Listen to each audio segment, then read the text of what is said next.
અને પહેલાંથી અત્યારે તો ટ્રેન્ડ જ ચાલે છે, બધા લોકો જાય છે. એના ફ્રેન્ડમાં બી ઘણા ગયા, તો એને એ રીતે જ બસ જવું હતું.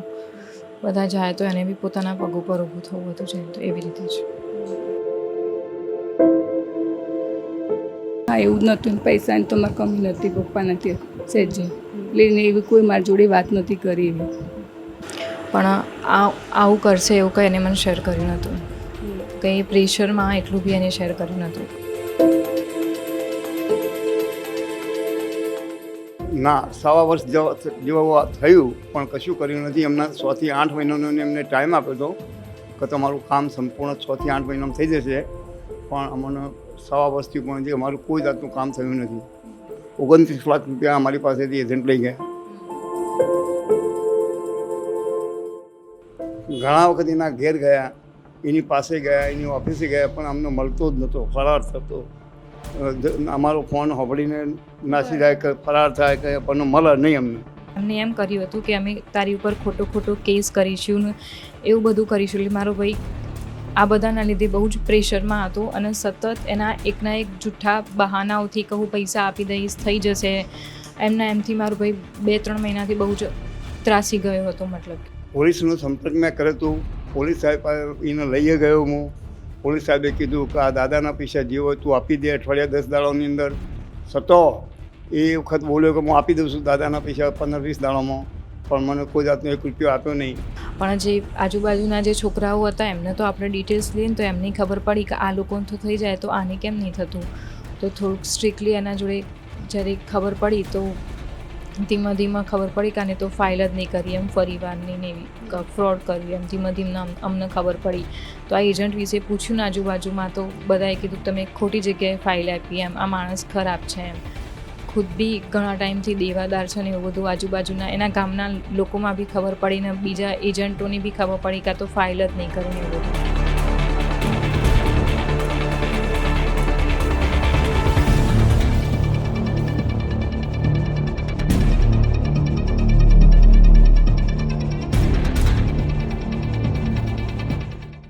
सबसे खतरनाक होता है सपनों का मर जाना. જ્યારે તમે કોઈ સપનું જોયું હોય અને એ સપનું સાકાર ન થઈ શકે અને એ પીડા અને એ દર્દ જે હોય એના માટે પછી તમે એક એવું પગલું ભરી લો જેના કારણે તમારા સપનાઓ તો તૂટ્યા છે, એનો અવાજ નથી આવ્યો, પણ એ અવાજ રડવાનો આવે છે. એ પરિવારનો આવે છે જેણે પોતાના 19 વર્ષના દીકરાને ગુમાવ્યો છે માત્ર એટલે કારણ કે દીકરાનું સપનું તૂટ્યું છે અને જીવન પર ગિવઅપ કરી દીધું છે. રણાસર ગામમાં હું આવી છું અને એક એવો કિસ્સો તમને આજે સંભળાવવું છે, કે એવી કહાની તમારા સુધી પહોંચાડવી છે. આમ તો અનેક ગામડાઓની અનેક જગ્યાની કહાની તમારા સુધી પહોંચાડી છે કે જ્યાં ફોરેન જવા માટે, ઓસ્ટ્રેલિયા, અમેરિકા જવા માટે અનેક એજન્ટો જે દુકાન ખોલીને બેઠા હોય છે ત્યાં લોકો પહોંચે છે જેને ઈચ્છા છે, અને પછી એજન્ટો લાખો કરોડો રૂપિયા લઈ અને છતાં પણ એમનું કામ નથી કરતા અને અંતે છેતરપિંડી કરે છે. અને પછી જે થાય છે એ પરિવારો જે હોય છે એ પરિવાર બહુ જ મહેનત કરી અને એજન્ટને પૈસા આપતા હોય છે, એની પાસે પછી કશું જ બચતું નથી અને પછી એને એવું લાગે છે કે જીવન ટૂંકાવ્યા સિવાય કોઈ ઓપ્શન નથી. એવી જ એક કહાની છે. રણાસરનો એક 19 વર્ષનો છોકરો, હર્ષિત એનું નામ છે, ઓસ્ટ્રેલિયા જવું હતું, એક એજન્ટના સંપર્કમાં આવ્યો અને પછી એજન્ટના સંપર્કમાં આવ્યા પછી એજન્ટે વાયદા કર્યા કે 8 મહિનામાં એની વિઝાની પ્રક્રિયા અને બધું જ પૂર્ણ કરી અને એને ઓસ્ટ્રેલિયા મોકલવાની બધી જ કામગીરી કરશે. અને પછી એજન્ટ ફરાર થઈ ગયો, પૈસા પાછા ન આપ્યા અને 19 વર્ષના છોકરાને એવું લાગ્યું કે જીવનમાં હવે કશું બચ્યું નથી.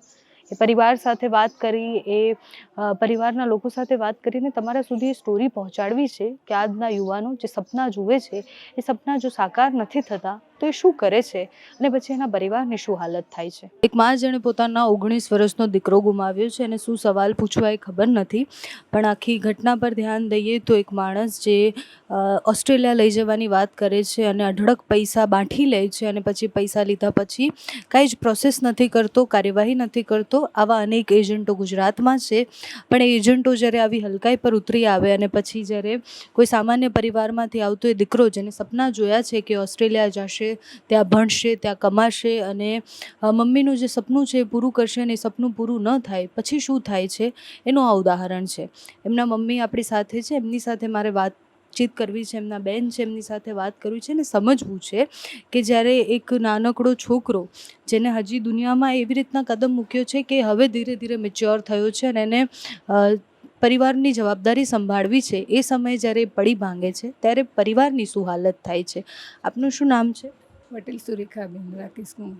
અને સુરેખાબેન, તમે તમારા દીકરાને જાતે ભણાવ્યો, મોટો કર્યો, એને માટે સપના જોયા હતા, એણે પોતે સપના જોયા કે ઓસ્ટ્રેલિયા જઈને તમારા માટે કંઈક કરશે. આ એજન્ટ ક્યાંથી આવ્યા અને ઓસ્ટ્રેલિયા જવાના સપનાની શરૂઆત ક્યાંથી થઈ? એ તો એને 12માની એક્ઝામ પછી એ જ કે મમ્મી મારે એમ કે જવું છે, એટલે મેં કીધું ટ્રાય કરીએ આપણે. એટલે પછી એ મળી આવ્યા એજન્ટને. પપ્પાને બે જોડે જઈને જાતે જ મળી આવ્યા. પછી ચોથા મહિનાથી ઇન્કમ કામ થોડું થોડું ચાલુ કરી દીધું હતું. તો પહેલાં 12 લાખ આપે ને પછી ફી ભરીને થોડા થોડા એમ કરી કરીને 29 લાખનું ઉપર થોડાક થયા અમારા પૈસા કુલ ટોટલ. પછી પપ્પાને બે મળવા જતા પછી થોડા દિવસ પછી ઇન્કમ ફાઇલ ઇન્કમ થઈ નહીં, એટલે પછી અમે પૈસા પાછા માંગ્યા. એટલે પહેલાં 20 તારીખનો વાયદો બતાવ્યો, પછી 20 તારીખે 15 લાખ ના આપ્યા, એટલે પછી ફરી કે 25 તારીખે એમ કહું તમને 5 લાખ પહોંચાડીશ. એના દિવસે રાધેને ફોન કર્યો તો 5 લાખ એમ ના આપ્યા. અને પછી રાધે ફોન કરતો તો પપ્પાએ જ ફોન કરતા હતા અને જોડે કોઈ સરખો જવાબ નહોતો આપતો, એટલે પછી કંટાળી ગયું મારા રાધે. તમારી સાથે એ દિવસે કોઈ વાતચીત થઈ હોય તમારા દીકરાની, કે એને કંઈ શેર કર્યું હોય કે આટલા બધા પૈસાની ઘરમાં કમી નહોતી કે પૈસામાં કોઈ તકલીફ નહોતી? ના, એવું જ નહોતું. પૈસાની તો મારે કમી નથી, પપ્પા નથી સહેજે. એટલે એવી કોઈ મારી જોડે વાત નથી કરી એવી. તમારી સાથે એની એ દિવસે કોઈ વાત, કારણ કે એને જે છેલ્લે લખ્યું છે એમાં તો બધો જ ઉલ્લેખ કર્યો છે કે આવી રીતના એની સાથે ખોટું થયું છે અને તમને એ દુઃખ નથી દેવા માંગતો? હા, એ તો મને કોઈ વાત નહીં કરીને આ દિવસ અમારી જોડે ખાધ્યું, મને કામ કરાવ્યું. પછી હું બહાર બાજુમાં બેસવા જઈ, એટલે એને શું કામ કરો છો તમે? બસ ઘર કામ કરીએ. એટલે બસ હું બાજુમાં બેનના ઘેર બેસવા જ જઈ હતી. પછી હું 3 વાગે આવી, એટલે તો એ ઊંઘેલું બેભાન થઈને પડ્યું હતું. પછી ઉઠાડવા જઈ ચા પાવા, એટલે તો ઠંડુ એમ થઈ ગયું હતું. એટલે હું કંઈ બોલતા બાજુમાં કાકીને બોલાવ્યા તમે. પછી દવાખાને લઈ ગયા બધા ભેગા થઈ. મિશ્વા પણ છે, જેમના બેન છે ને, એમનાથી કેટલા મોટા છો તમે? 3 વર્ષ. 3 વર્ષ મોટા છે.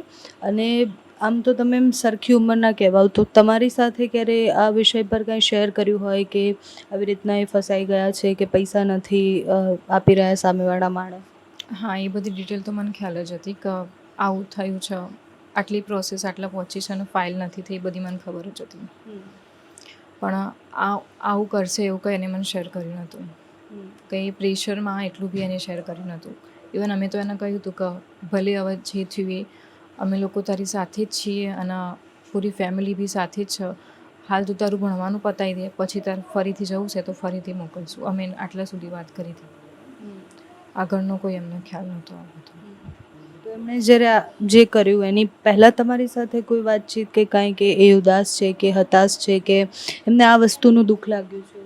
ના, એવી તો કોઈ વાત નથી થઈ. પણ હા, 1 અઠવાડિયાથી તો હું ઘરે જ હતી એની સાથે, તો એ થોડુંક પહેલાં જેટલું સ્ટ્રોંગ ફરતો હતો ને, આમ એટલું ચહેરા પર એટલું તેજ જોવા મળતું નહોતું. થોડું ઉદાસ તો લાગતો હતો જ, પણ એવી કંઈ વાત કરી નથી એને મને.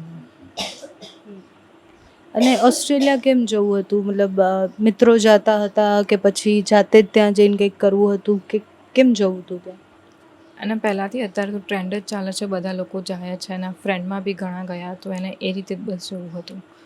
બધા જાય તો એને બી પોતાના પગ ઉપર ઊભું થવું હતું, જેમ તો એવી રીતે જ. તો તમે એમની સાથે જ આમ તો મોટા ભાગે ભણ્યા કર્યા હશો? હા. તો જ્યારે નાનાથી મોટા થયા તમે એક સાથે, એટલે તમે એક જ ઉંમરના છો, અને જ્યારે એમને ઓસ્ટ્રેલિયા જવાનું કહ્યું એના પછી તમે ફેમિલી તરીકે પણ નક્કી કર્યું હશે કે ત્યાં જઈને શું કરશે, તમે ત્યાં જવાના હતા કે કેમ, તો એમને ત્યાં જઈને શું કરવું હતું? બધા પહેલાં જે સ્ટડી પતાવીને પછી જે જોબ ને એવું જેવું કરાય છે યુઝ્યુઅલ, એને બસ ખુદના પગ ઉપર ઊભું થવું હતું, ફેમિલીને સપોર્ટ કરવો હતો. અચ્છા, તો એજન્ટને 29 લાખ રૂપિયા તો આપી દીધા હતા, પણ એને માંગ્યા કેટલા હતા અને કેટલા બાકી હતા આપવાના? એ સ્ટેપ બાય સ્ટેપ એને જેમ જેમ પૈસા માંગ્યા એમ અમે એને ફીઝના માંગ્યા રીતે અમે એને બધા પૈસા આપી જ દીધા. પ્રોસેસ શું થઈ? કારણ કે ફીઝના પૈસા એણે માંગ્યા એટલે એણે પ્રોસેસ બી કરી હશે જે તમને બતાવી હશે એણે. હા, એટલે એને અમને ઘણા 8-1 મહિના પહેલાં એમને એવું કહ્યું કે લેટર આવી ગયું, તો અમે લેટર માંગ્યો તો લેટર તો એને અમને આપ્યો. પછી એને એમ કીધું કે COE લેટર નહીં આવે તો મીન્સ કે આ ઇન્ટેકમાં નહીં થાય, તો અમે એ તો માની લીધું. પછી ફરીથી જાન્યુઆરી ઇન્ટેક થયો, એમાં એને એમ કહ્યું કે ઇન્ટેક ડિફર થયો, એ બી માની લીધું. પણ જે આજુબાજુના જે છોકરાઓ હતા એમને તો આપણે ડિટેલ્સ લઈએ ને તો એમને ખબર પડી કે આ લોકોને તો થઈ જાય તો આને કેમ નહીં થતું.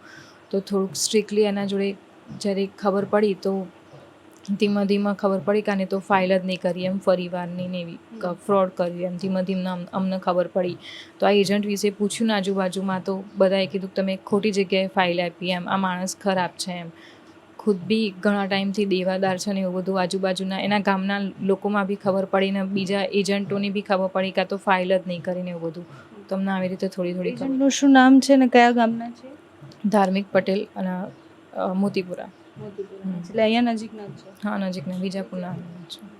તો ધાર્મિક પટેલ સાથે આના પછી કોઈ વાત થઈ જ્યારે આ બધું થયું એના પછી? ફોનમાં વાત મારા પપ્પાનું એ બે જ કરતા હતા, બીજું કોઈ નહોતું કરતું. મેશવાય કરતી હતી કોઈક દિવસ, મેશવાય એ 3 જણ કરતી, મેં તો કોઈ દિવસ વાત નહીં કરી.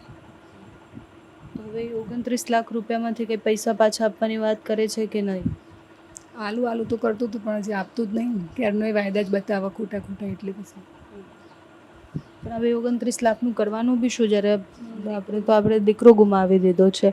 એટલે બહુ જ બધી જગ્યાએ ઉત્તર ગુજરાતના અનેક એવા ગામડાઓ છે, અનેક એવા શહેરી વિસ્તારો છે કે જ્યાં છોકરાઓને પહેલાં તો એ સપનું બતાવવામાં આવે કે તમે ફોરેન જઈને સેટલ થઈ શકો છો, તમે ફોરેન જશો તો તમને આ મળશે તે મળશે, અને પછી ધીરે ધીરે તમારા વિઝા કરાવી આપીશું, તમને નોકરી લગાડી દઈશું, તમને ત્યાં સારી કોલેજમાં એડમિશન અપાવી દઈશું. એ બધા જ સપના બતાવી પછી સ્ટેપ બાય સ્ટેપ એમને એ ઇમોશનલ ઓલામાં નાખવામાં આવે કે જો તમે અહીંયા જશો, આ કરશો, પછી તમારું પરિવાર આમ આવશે આગળ, તમે આ કરી શકશો, તમે આ કરી શકશો, અને પછી ધીરે ધીરે પૈસા લેવામાં આવે.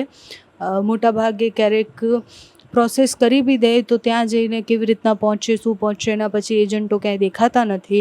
ક્યારેક ડંકી રૂટથી મોકલે છે, તો ક્યારેક એજન્ટો આવી રીતના ફરાર થઈ જાય છે અને પછી આખા ઘર ઉજળી જાય છે. હવે એજન્ટ શું કરશે? 29 લાખ રૂપિયાનો સવાલ નથી. સવાલ અહીંયા એ આવે છે કે આશાસ્પદ યુવાનો જે આપણા છે, યુવાનોને એ સપનું બતાવ્યું કે યુવાનોનું એ સપનું છે કે અહીંયાથી ફોરેન સેટલ થાય, એ યુવાનોના સપના જોડે આવી રીતના રમવામાં આવે છે. હવે આ માં જીવનભર શું કરશે એનો જવાબ નથી કોઈ પાસે. આ બેન હવે જીવનભર શું કરશે એનો જવાબ કોઈ પાસે નથી. એ 29 લાખ રૂપિયા ગયા, ભલે ગયા, પણ એ દીકરો ગયો છે એમનો. એક બેને પોતાનો ભાઈ ખોયો છે. અને કેમ ખોયો છે? કારણ કે કોઈએ એવું વિચાર્યું કે એના પૈસા લઈ એના સપના તોડી નાખશે, એને તોડી નાખશે. અચ્છા, જ્યારે તમને ઘટનાની ખબર પડી કે આવું થયું છે, એના પછી સુસાઇડ નોટ પણ મળી હતી, તો એ ક્યાંથી મળી હતી? એમાં શું લખ્યું હતું, શું વર્ણવ્યું હતું? એ સુસાઇડ નોટ જે દવા પીને જે સૂઈ ગયો હતો ને એના ઓશિકાના નીચેથી જ મળી હતી. અને એને એમાં ક્લિયરલી મેન્શન કર્યું છે કે આ બધું આ ફાઇલ કરી અને આ પૈસા એને અમારી સાથે ફ્રોડ કર્યો અને પૈસા આપવાની ના પાડી, એના લીધે જ એને કર્યું છે. એના બીજા ફ્રેન્ડોથી બી અમને પાછળથી ખબર પડી કે મારો ભાઈ એઝ યુઝ્યુઅલ એના ઘરે ચેક કરવા એનો ફોન સ્વિચ ઓફ આવતો હતો ધાર્મિકનો. અમે કોલ કરવાની કોશિશ કરતા હતા તો ફોન સ્વિચ ઓફ આવતો હતો. તો એના 2-3 ફ્રેન્ડો સાથે એના ઘરે મળવા ગયો હતો. તો એની જે ધાર્મિકની વાઈફ ને એના મમ્મી હતા એ લોકોએ બી મારી ભાઈ એ ઘરે અંદર બી નહોતા ગયા, બહાર જ ઊભા રહેતા, તો બી બહુ મિસબિહેવ કર્યો હતો. એમને એમ કર્યું હતું કે અમે તારી ઉપર ખોટો કેસ કરીશું ને એવું બધું કરીશું. એટલે મારો ભાઈ આ બધાના લીધે બહુ જ પ્રેશરમાં હતો અને સતત એના એકના એક જૂઠા બહાનાઓથી કહું પૈસા આપી દઈશ, થઈ જશે, એમથી મારો ભાઈ 2-3 મહિનાથી બહુ જ ત્રાસી ગયો હતો. મતલબ કે એના એકના એક વાયદાઓ, અને જ્યારે એના ઘરે જઈને આવ્યો પછી તો એકદમ આમ ઢીલો થઈ ગયો હતો કે અમારો તો આમાં કોઈ વાંક જ નહોતો ને. મતલબ કે અમે તો બસ પૂછતાછ કરવાની ઘરે છક નહીં એ જ જોવા ગયા હતા ને. તો એને તો ખોટો મારા ભાઈ ઉપર આવી રીતે કહ્યું કે તું અહીંયા આવ્યો તો અમે તારા ઉપર આવી રીતે કેસ કરીશું, બળાત્કારનો ખોટો એક ગેરરીતે મતલબ કે વર્તન કર્યું. પત્નીએ કહ્યું હતું કે તારા પત્ની અને એની મમ્મી એ બંને ઘરે હતા. અને મારો ભાઈ તો એના દરવાજાના ઘરની અંદર એને પગ બી નહોતો મૂક્યો, બહાર જ હતો, અને એને તો બી આવું કર્યું હતું. તો આ બધાથી મારો ભાઈ બહુ જ કંટાળી ગયો હતો. પછી આ વાત શેર કરી હતી કે નહોતી કરી? આ વાત એને અમને શેર નથી કરી, પણ એ ત્યાંથી જઈને આવી એકદમ ઢીલો લાગતો જતો. મેં એને બહુ પૂછવાનો ટ્રાય કર્યો કે શેર કર, શું કહ્યું એને શેર ના કરી. પણ એના જે ફ્રેન્ડો હતા ને એના થ્રુ અમને વાત ખબર પડી. એના સિવાય કંઈ કે જે તમને એવું લાગે છે કે શેર કરી હોય કે આટલા સમયમાં કંઈ થયું હોય જે તમને લાગ્યું હોય કે એ ઓકે નથી? એવું તો કંઈ નહીં, પણ અંતે તો એ જ કહેવા માગું છું કે જેમ આવી રીતે બીજું કોઈ બાળક આવા જાળમાં ફસાઈ ના જાય અને કોઈ ઘરનો પુત્ર જાય ના. જેમ અમે દુઃખ જોયું છે આવું બીજા કોઈને બી જોવું ના પડે માટે એને કડકથી કડક સજા જવી જોઈએ. અને આવા એક નહીં બીજા ઘણા બી એજન્ટ હશે તો આની સજા જોઈને બીજા બીજે કરતા હોય ને એ બી કરતા બંધ થઈ જવા જોઈએ. એ જ મારા પરિવારની બધા લોકોની આ જ પ્રાર્થના છે. દાદા શું નામ છે આપનું? કાંતિબેન. અને કાંતિભાઈ, જ્યારે તમે દીકરા સાથે સતત એ એજન્ટ પાસે જતા હતા, તમને જ આખી વાત ખબર છે, તો દીકરાએ ક્યારે કીધું અને તમે ક્યારે પહેલી વાર એજન્ટને મળવા ગયા? જ્યારે મારા ભાણાભાઈ હોય એમને પહેલાં નક્કી કરી આવેલા, એમની સાથે એના ભાઈબંધને મળી અને એમની સાથે મેળાપ કરેલો અને પછી મળવા ગયા અને જેના દાડા પૈસા આપવા ગયા એના દાડા મને સાથે લઈ ગયા હતા અને મને સાથે લઈ ગઈને બધી વાતચીત કરી અને પછી આ લોકોએ નક્કી કર્યું હતું કે ભાઈ એજન્ટને કામ આપ્યું એના દિવસે. અચ્છા, એજન્ટને કેવી રીતના મળ્યા ભાણાભાઈ તમારા? મારા ભાણાભાઈના મિત્ર દ્વારા મળેલા, નક્કી કરીને આવીને પછી મને બોલાવેલો એમને અને મને બોલાવીને પછી નક્કી કરી પાછું ફરી એમ કે ભાઈ આપણે તમારે 6 મહિનામાં 8 મહિનામાં તમારું કામ સંપૂર્ણ કરી આપીશું અને પૈસા તમે હા. અને 1.5 વર્ષ થવા આવ્યું તોય કંઈ નથી કર્યું? ના, 1.25 વર્ષ જેવું થયું પણ કશું કર્યું નથી. એમના 6 થી 8 મહિનાનો એમને ટાઈમ આપ્યો હતો કે તમારું કામ સંપૂર્ણ 6 થી 8 મહિનામાં થઈ જશે, પણ અમને 1.25 વર્ષથી પણ જે અમારું કોઈ જાતનું કામ થયું નથી. અચ્છા, તો એમણે કોઈ પરીક્ષા આપી હતી કે કંઈ શું વાત હતી? ઓસ્ટ્રેલિયા જઈને મતલબ એ પ્રોસેસમાં શું કરવાના હતા જેના 29 લાખ રૂપિયા એમણે લીધા અને કેટલા રૂપિયા લેવાની વાત હતી ને તમે અડધા ભર્યા? અમે 29 લાખ રૂપિયા નક્કી કરીને જ ભર્યા છે જે તે વખતે. અને જ્યારે અમારે એની ફી ભરવી હતી એટલે RTGSથી અમે 12 કે 13 લાખ રૂપિયા ભર્યા હતા એ વખતે.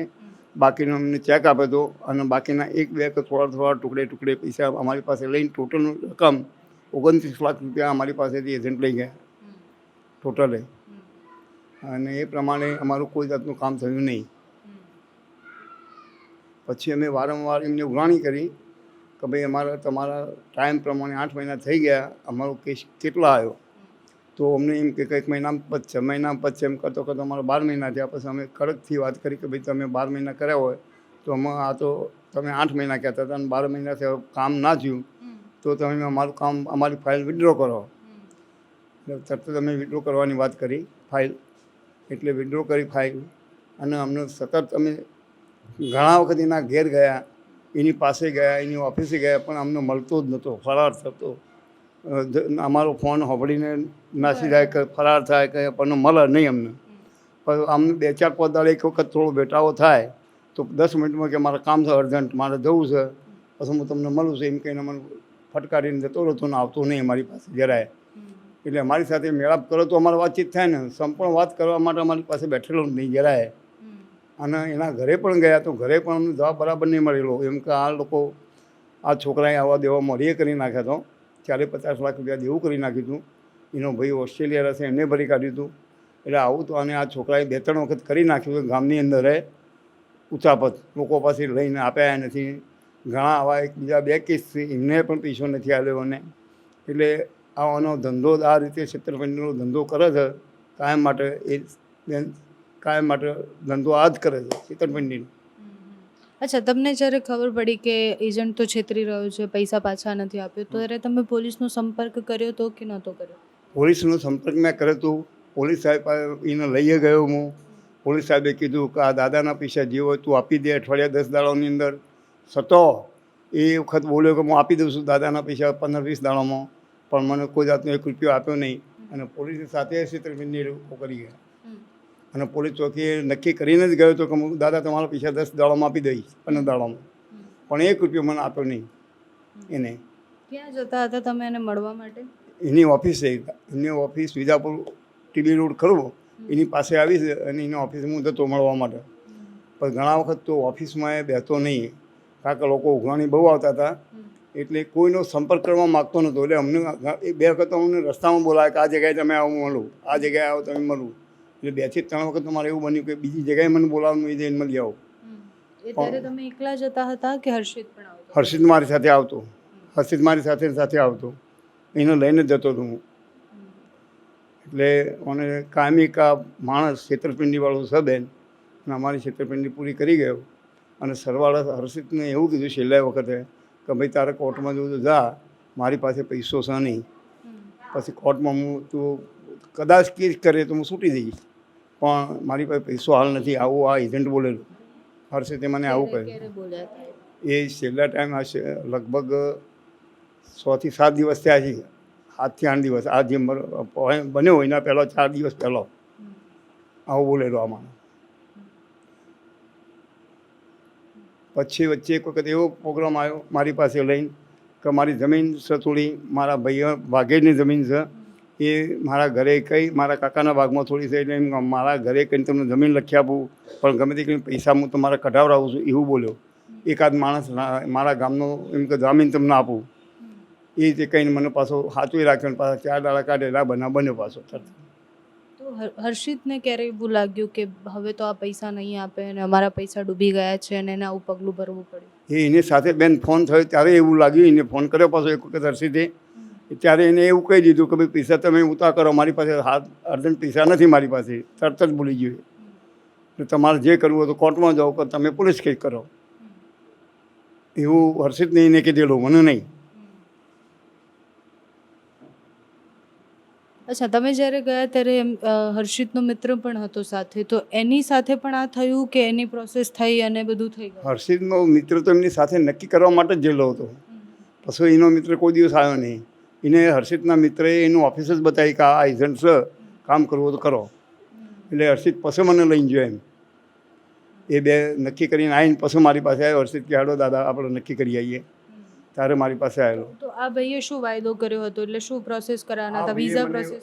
આ ભાઈએ મને એવું કીધું કે તમે પૈસા મને પોકાળો, તમારે 6 મહિનામાં 8 મહિનામાં છોકરાને હું ઓસ્ટ્રેલિયા મોકલી દઈશ, ફાઇનલ વસ્તુ, અને અર્જન્ટ કેસમાં તમારે હું કરી આપું છું એવું કહીને હા સ્ટુડન્ટ વિઝા ઉપર તમને ફાઇનલ કરી આપું છું એવું ફાઇનલ કરી મારી પાસે પૈસા લીધેલા આવીને. પછી વચ્ચે 2-3 મહિના કે એની ફી ભરવાની યુનિવર્સિટીની, એ ફી પણ મેં આરટીજીએસથી મારા ખાતામાંથી સ્ટેટ બેંકના ખાતામાંથી પૈસા ઉઠાવીને ભરેલી હતી. 12-13 લાખ રૂપિયા જેવી હતી. અને પછી આ બધું થયું પછી એની ધરપકડ થઈ ગઈ છે અત્યારે તો એજન્ટની પોલીસ પાસે છે, એફઆઈઆર ને બધું થઈ ગયું? હા, એફઆઈઆર ફાટી ગઈ બેન. અને પોલીસ ખાતામાં તો આ જેના દ્વારા મૃત્યુ પામી જેના દ્વારા પોલીસ પકડી લીધો. સુસાઇડ નોટમાં લખેલું જ હતું કે આ એજન્ટના કારણથી હું મરી જાઉં છું, મારા પૈસા આપ્યા નથી એટલે જવાબદાર એજન્ટ છે એવું ચોખ્ખું લખેલું હતું નોટમાં. એક 19 વર્ષના બાળકના મગજમાં, એટલે કે એને દુનિયા હજી જોઈ જ નથી, એને ખબર જ નથી કે કોઈ માણસ કેવું છે, કેટલું ખરાબ છે, કેવી રીતના તમારા પૈસા લૂંટી શકે છે. એના માનસમાં એ દુનિયાની નજર કેવી થઈ ગઈ હશે જ્યારે એને આ બધું કર્યું, ત્યારે એના માટે કેટલું ખરાબ હશે કે મને કોઈ છેતરી ગયું છે, મારી સાથે ખોટું થયું છે, મારા કારણે મારો પરિવાર છે એ ખોટી રીતના હેરાન થઈ રહ્યો છે આ બધા ચક્કરમાં. પરિવાર તરફથી તો કોઈ પ્રેશર નહોતું? પરિવારમાં તો પૈસા તો બેન એના મમ્મીને આ મસાલા ભરીને મજૂરી કરી એનો 15 વર્ષ 18 વર્ષ મોટો કર્યો. 19 વર્ષની ઉંમર થઈ, મસાલા ભરીને મારી બેબીને પૈસા ભેગા કરીને બધા આપેલા હતા. એ એનું મહાન દુઃખ થયું. એને સુસાઇડ નોટમાં લખ્યું છે કે ભાઈ મસાલા ભરીને રકમ વાપરી નાખી 29 લાખ રૂપિયા. એને બહુ લાગણી થઈ અને લાગણી થયા ખેડે આ બધું પગલું એને ભર્યું. તમારી છેલ્લે શું વાત થઈ હતી? તમને કંઈ શેર કર્યું હતું? કારણ કે તમારી સાથે બહુ ક્લોઝ હતા. અને મારી સાથે તો મારા ભણ્યા એવું કીધું મને કે આપણે દાદા આજે 4 વાગે જવું છે. આ બનાવ બન્યો એના પહેલાં જ સવારે ઉઠ્યા મેં 8 વાગે મેં ફોન કર્યો એજન્ટને. એટલે એજન્ટ કે તમે 4 વાગે આવો, આપણે મળીએ એને બધું કરીએ. 4 વાગે તો અમારે એની પાસે જવાનું જ હતું, પણ આ તો લગભગ 2 થી 2.5 વાગે આવો બનાવ બન્યો. 3 વાગે પછી તો અમે જવાનું કોઈ નક્કી જ ના રહ્યું. એટલે એ જ દિવસે મળવા જવાનું હતું. અમે ગયા. વાયદા એટલે કેટલા વાયદા બેન, આજે અમને આખો 2 મહિના વાયદા કર્યા જ કર્યા છે. 2 મહિના સુધી પોલીસ ખાતાની સાથે વાયદો કરીને ખોટો પડ્યો ને. પોલીસ ગામમાંથી બીજા કોઈ છોકરાએ કેવી રીતના એજન્ટને મળ્યા છે તમારી આસપાસના નજીકના કોઈ? કે તમે પહેલેથી ઓળખતા હતા કે ખાલી દીકરો જ ગોતીને લાવ્યો? ના, દીકરો ગોતીને લાવ્યો હતો. અને પછી મારી સાથે પાછો બીજો એક કેસ, અમારા માસ્તર તમારા હાઈસ્કૂલમાં મંત્રી છું એટલે હાઈસ્કૂલમાં માસ્તર હતા, એમનો એક કેસ એમને ધોધ કરેલો હતો. તે એમને આ પરિસ્થિતિ થઈ છે, એમને અડધા પહેલા બી ઠગ્યા હતા. હા એટલે અને એમને પરિસ્થિતિ આ મારા જેવી જ છે. 50% એમનો પૈસા આપ્યા છે ને એમનું પણ હારી ફીવડું છે આજની તારીખે. તમને શું જોઈએ છે ન્યાય તરીકે? પૈસા જોઈએ છે કે કાર્યવાહી જોઈએ છે? શું જોઈએ છે? બેન અમારે તો પૈસા જો કાર્યવાહી જુઓ અને શિક્ષા તો ખરેખર થવી જ જોઈએ કોઈ પણ કારણે. અને પૈસા તો મારી બેબીને બાપડીને મજૂરી કરીને ભેગા કરેલા હતા બેન. એના જીવન પોરાટ માટે રાખેલા હોય, પૈસા આપી દીધા બધા, એની પાસે તો શું રહે આજની તારીખે. હજી એક દીકરીની જવાબદારી છે. હા એટલે એટલા માટે પૂરેપૂરું પેમેન્ટ એને આપવું પડે અને પૂરેપૂરી એની સજા થવી જોઈએ. કોઈ પણ સંજોગોમાં સજા થવી જોઈએ. હા આ કરીએ તો નેક્સ્ટ ટાઈમ કોઈ બીજા બાળક સાથે કરી ના શકે તો સજા થાય તો.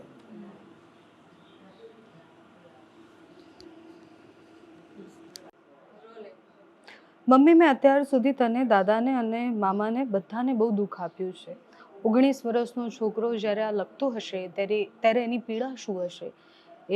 એનું સુંદર જીવન જે આગળ ખૂબ સુંદર હોઈ શકતું હતું એ જીવન પર ગિવઅપ કરી રહ્યો છે. જ્યારે એક મા પોતાના 19 વર્ષના દીકરાને ગુમાવે છે, એક બહેન જે એનો એક રાખડી બાંધનારો છે એને ગુમાવે છે, ત્યારે પરિવાર પર શું વીતતી હશે એ તમે જોયું.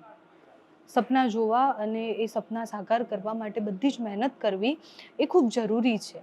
પણ આપણે યુવાનોએ યાદ રાખવું પડશે કે ક્યારેક જો સપના તૂટી જાય છે તો એનો મતલબ એ નથી કે તમે જીવન પર ગિવઅપ કરી દો. તમે એ રસ્તો અપનાવો જે રસ્તો ક્યારેય ન અપનાવવો જોઈએ. ક્ષણભરનો એ ગુસ્સો, ક્ષણભરની એ શરમ, ક્ષણભરનું જે હોય છે એમાંથી જો તમે બહાર નીકળી શકો તો તમારે જોવાનું છે કે તમારા માટે કોક જીવે છે. આ એક માં છે જે મારી પાછળ બેઠી છે, એના માટે હવે જીવનમાં કશું બચ્યું નથી. એણે પોતાનો 19 વર્ષનો જવાન જૂથ દીકરો ગુમાવ્યો છે અને માત્ર એટલે કારણ કે એને કોઈક છેતરી ગયું. એ દીકરાને એવું લાગ્યું કે હવે જીવવા માટે કશું બચ્યું નથી. ફોરેન જવાનું સપનું તૂટી ગયું છે, મમ્મીને આપવા માટે જવાબ નથી, દાદાએ આપેલા પૈસા એ ક્યારેય પાછો નહીં આપી શકે, બહેનની આંખમાં જે સપના હતા એ સપનાઓ તૂટી ગયા છે અને સપનાઓ તૂટે ત્યારે એનો અવાજ નથી આવતો. સપનાઓ તૂટે ત્યારે કંઈક એવું થાય છે જેના કારણે પરિવારો ઉજળી જાય છે. આ રણાસરની એક જ ઘટના નથી, અનેક એવા ગામડાઓ છે, અનેક એવી જગ્યાઓ છે કે જ્યાંથી છોકરાઓ સપના જોવે છે કે એ વિદેશ જશે, ત્યાં ભણશે, પરિવારને એનાથી સહાય થશે, પરિવારને એક સારું જીવન આપી શકશે. એ સપના સાથે એમને છેતરવાવાળા પણ ત્યાં હોય છે અને એ છેતરવાવાળા જ્યારે છેતરીને જાય છે પછી શું થાય છે આપણે એ વસ્તુ, એટલે હું કોઈ મોટિવેશનલ સ્પીકર નથી, પણ મૃત્યુ અને આપઘાત એ ક્યારેય કોઈ ઓપ્શન નથી હોતો. તમે જ્યારે સુસાઇડ કરો છો ત્યારે તમને જો એકવાર તમારા માતા પિતા, તમારા પ્રિયજનો જે તમારા માટે જીવી રહ્યા છે, જો તમે એને યાદ કરશો તો તમને જીવન ખૂબ સુંદર લાગશે. મરવા માટે ખૂબ વધારે હિંમત જોઈએ છે અને મરવા માટેની જે હિંમત તમે ભેગી કરો છો એની જગ્યાએ જો તમે જીવવાનું વિચારી લો ને તો બહુ જ બધું જીવન બદલાઈ શકે છે. તમે આગળ ભવિષ્યમાં ખૂબ સુંદર કંઈક કરી શકો છો. તમારા કારણે તમારું પરિવાર ખૂબ સુંદર અને સુખી રહી શકે છે. આ લોકો જે છેતરી રહ્યા છે એ લોકો તો આ ધંધો ખોલીને બેઠા છે, એની સામે કાર્યવાહી થવી જ જોઈએ. પણ સવાલ કોણ છેતરે છે, કોણે છેતર્યા, કોણે કેટલા પૈસા લઈ લીધા, એના કરતાં પણ વધારે એ છે કે યુવાનો હતાશ કેમ થઈ રહ્યા છે, યુવાનો આ પગલું કેમ ભરી રહ્યા છે અને યુવાનોએ આ પગલું ભરતા પહેલાં શું વિચારવું જોઈએ.